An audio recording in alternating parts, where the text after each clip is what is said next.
We really do live in a water world. Oceans cover 70% of the surface of the Earth. Water enables the life cycle, it regulates temperatures, and hosts some of the largest and littlest life forms on our planet. Marine life has had about a 100 million year head start, but has a diversity of only 2 million species, although each of them are highly specialized with a particular set of skills acquired through generations of evolution, like the immortal jellyfish, who instead of dying, just resets its own lifespan. But even the largest or oldest living things don't come close to the sheer volume occupied by our ocean's smallest and short lived members.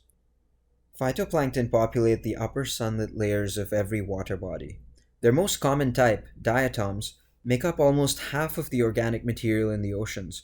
These microorganisms live in colonies so large that they can be seen from the International Space Station with a naked eye. Can you imagine where we'd be without them? Luckily, they're not as affected by plastic pollution or global warming.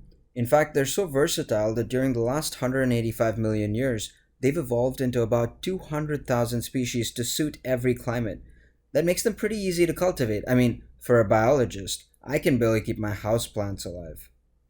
But because there's a species suited to pretty much any environment, we can tell where our water comes from based on the diatoms that are inside it. Forensics uses this technique to find out where and how their victims died. All this from organisms that pretty much perform just one task: photosynthesis. Diatoms do this quite well, though. Phytoplankton produce up to 85% of the oxygen in the world. That's a higher ratio than water occupying the surface of the earth. Really makes you think that maybe there are more solutions than we know to reduce carbon dioxide emissions. But remember, diatoms are not exactly plants. They don't have roots or an anchoring mechanism. They're just tumbleweeds that literally go with the flow. So unlike terrestrial plants, diatoms don't have the privilege of orienting themselves towards the sun. Sunflowers can even move to face the sun, but they're not nearly as abundant. So you'd think whatever mechanism diatoms use to capture sunlight must be highly specialized, right? Well, a diatom's cell wall is made up of hydrated silicon dioxide, or biosilica, that they assimilate from the surrounding water. This hard glass shell is called a frustule. As you'd expect, the refractive index difference between water and glass allows them to bend light. But do you think that's all they got? Of course not. Let's take a closer look. Here's a scanning electron microscope image of one of our diatoms. The frustule would interact with light, but electron microscopy allows us to study its architecture and see these beautifully ornate patterns.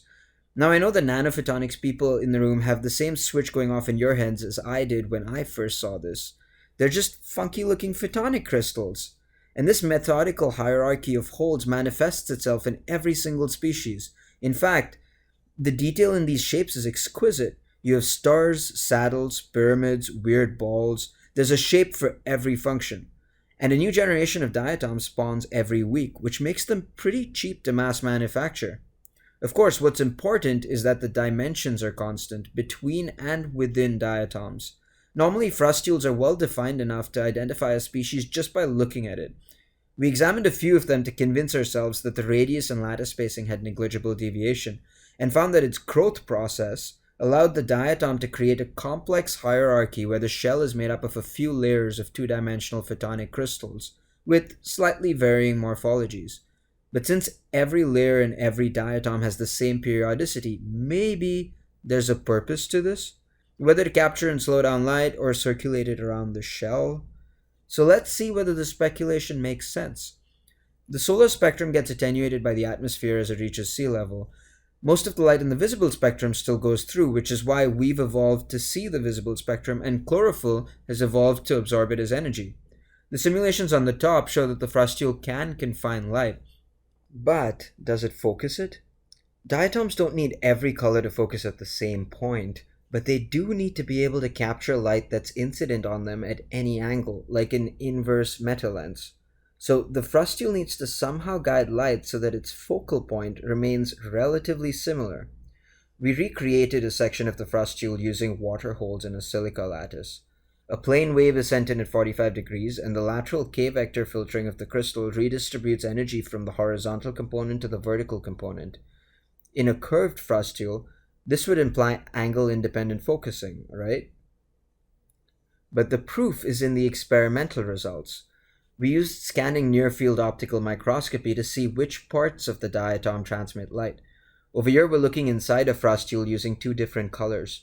The darker image on the right, at a wavelength of 633 nanometers, tells us that it doesn't transmit that light. So, where does it go?